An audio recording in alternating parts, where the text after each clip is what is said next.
നമ്മൾ ഇന്ന് ഡിസ്കസ് ചെയ്യാൻ പോകുന്ന കൺസെപ്റ്റാണ് സാസ്, അതായത് software as a service. Cloud service മോഡലിനകത്തുള്ള മൂന്നാമത്തെ ടൈപ്പാണിത്.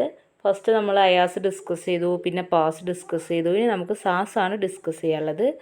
സാസ് എന്താണ്, അതിൻ്റെ സർവീസസ് എന്താണ്, പിന്നെ അഡ്വാൻറ്റേജസ് എന്താണ്, ഡിസഡ്വാൻറ്റേജസ് എന്താണെന്നൊക്കെ നമുക്കൊന്ന് ഡീറ്റെയിൽഡ് ആയിട്ട് ചെക്ക് ചെയ്യാം. ഈ സാസിന് പറയുന്ന മറ്റൊരു പേരാണ് ഓൺ ഡിമാൻഡ് സോഫ്റ്റ്വെയർ. ഇതിനകത്ത് നമുക്ക് എപ്പോഴാണ് സോഫ്റ്റ്വെയർ നീഡഡ് ആയിട്ടുള്ളത് ആ സമയത്ത് നമുക്ക് നമ്മുടെ ഇൻ്റർനെറ്റ് കണക്ഷൻ ഉണ്ടെങ്കിൽ ഈസി ആയിട്ട് നമുക്ക് ഒരു സർവീസ് പ്രൊവൈഡ് ചെയ്യും. ഇതൊരു സോഫ്റ്റ്വെയർ ഡിസ്ട്രിബ്യൂഷൻ മോഡലാണ്. ഇത് ഹോസ്റ്റ് ചെയ്യുന്നത് ക്ലൗഡ് സർവീസ് പ്രൊവൈഡറാണ്. ഈ സർവീസ് എൻഡ് യൂസേഴ്സിന് ഇൻ്റർനെറ്റ് ഉണ്ടെങ്കിൽ മാത്രമേ അവൈലബിൾ ആവുള്ളൂ എന്നുള്ളതാണ് ഇതിൻ്റെ പ്രത്യേകത. ഇൻ്റർനെറ്റ് ഉണ്ടെങ്കിൽ ഏറ്റവും ഈസി ആയിട്ട് ഈ സർവീസസ് ഗെറ്റ് ചെയ്യാൻ കഴിയും. പിന്നെ ഇതിനകത്ത് എൻഡ് യൂസേഴ്സിന് ഒരിക്കലും സോഫ്റ്റ്വെയർ ഇൻസ്റ്റാൾ ചെയ്യേണ്ട ആവശ്യമില്ല. അതേപോലെ അത് മെയിൻറ്റെയിൻ ചെയ്യാനുള്ള കോസ്റ്റ് കാര്യങ്ങൾ അത്തരം പ്രശ്നങ്ങളൊന്നും ഇതിനകത്ത് വരാൻ പോകുന്നില്ല. അവർക്ക് എന്താണോ സർവീസസ് വേണ്ടത് അത് ഈസിലി ആക്സസ് ചെയ്യാൻ കഴിയും എന്നുള്ളതാണ് ഇതിൻ്റെ ഒരു പ്രത്യേകത. ഇനി എന്തൊക്കെയാണ് സാസിൻ്റെ സർവീസസ് എന്ന് നോക്കാം. ഫസ്റ്റ് പോയിൻ്റ് വരുന്നത് ബിസിനസ് സർവീസാണ്.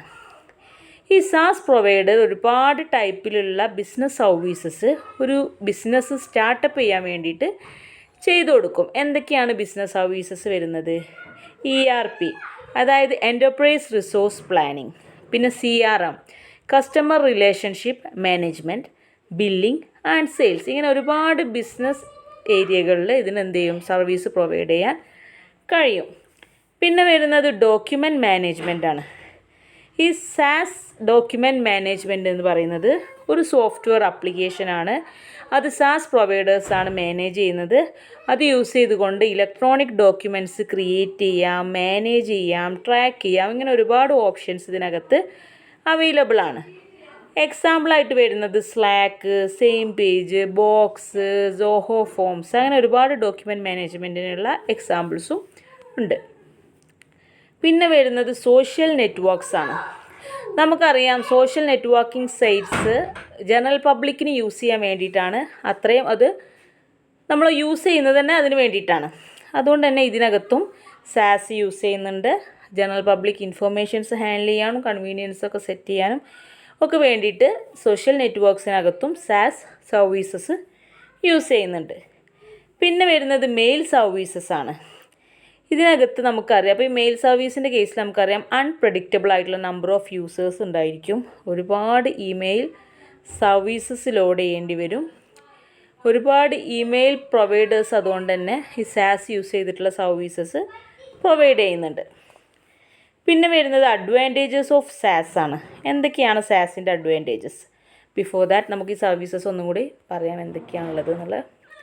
എന്തൊക്കെയായിരുന്നു സാസിൻ്റെ സർവീസ്? ഒന്ന് ബിസിനസ് സർവീസസ് ആണ്, പിന്നൊന്ന് ഡോക്യുമെൻറ്റ് മാനേജ്മെൻ്റ് ആണ്, പിന്നെ വരുന്നത് സോഷ്യൽ നെറ്റ്വർക്ക്സ് ആണ്, ലാസ്റ്റ് വരുന്നത് മെയിൽ സർവീസ് ആണ്. ഇനി നമുക്ക് അഡ്വാൻറ്റേജസ് നോക്കാം. സാസ് ഈസ് ഈസി ടു ബൈ ആണ്.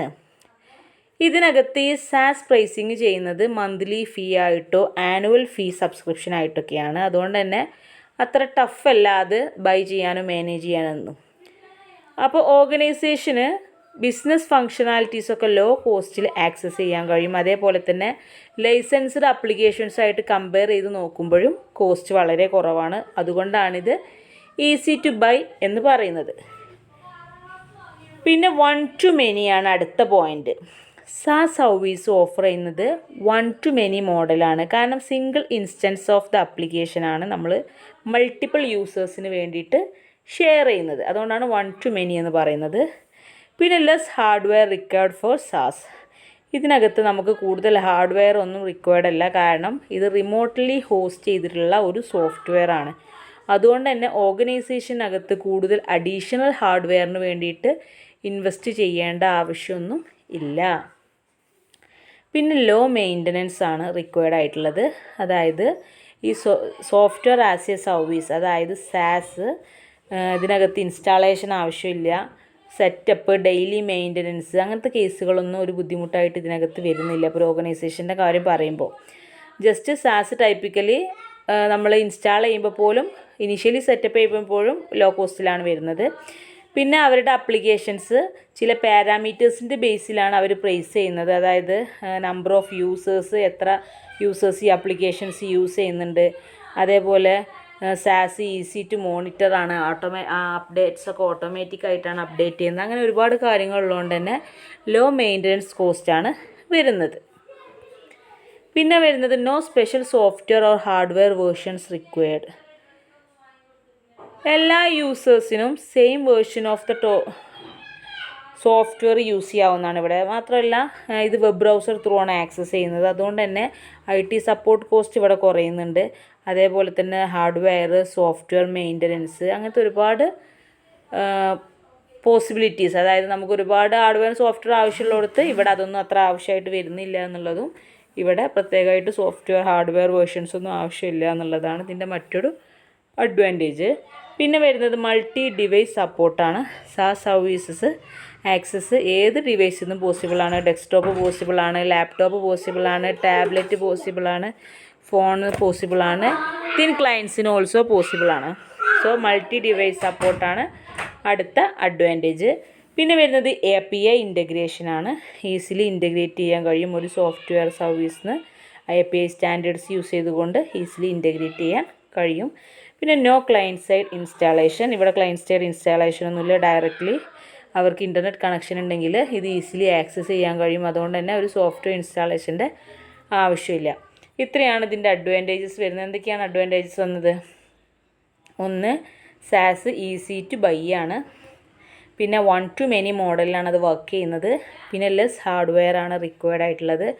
പിന്നെ ലോ മെയിൻ്റനൻസ് ആണ് റിക്വയർഡ് ആയിട്ടുള്ളത്. പിന്നെ no special software hardware versions. പിന്നെ മൾട്ടി ഡിവൈസ് സപ്പോർട്ട്. പിന്നെ API ഇൻ്റഗ്രേഷൻ. പിന്നെ നോ ക്ലയൻറ്റ് സൈഡ് ഇൻസ്റ്റാളേഷൻ. അത്രയാണ് അതിൻ്റെ അഡ്വാൻറ്റേജസ് വരുന്നത്. ഇനി ഡിസഡ്വാൻറ്റേജസ് എന്തൊക്കെയാണെന്ന് നോക്കാം. ഫസ്റ്റ് പോയിൻ്റ് നമുക്കറിയാം, സെക്യൂരിറ്റി.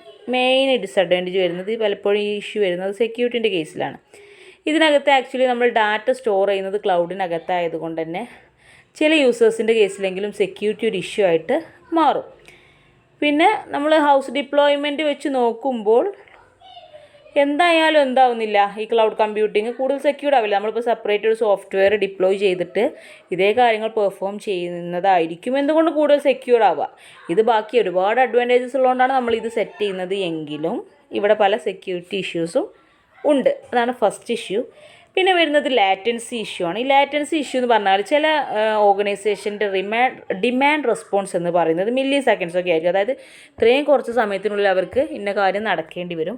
അതൊരു പക്ഷേ ഈ ലാറ്റൻസി ഇഷ്യൂ ഉള്ളത് കൊണ്ട് നമ്മളുടെ SaaSനകത്ത് പോസിബിൾ ആവണമെന്നില്ല.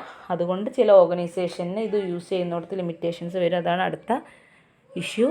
പിന്നെ വരുന്നത് ടോട്ടൽ ഡിപ്പെൻഡൻസി ഓൺ ഇൻ്റർനെറ്റ്.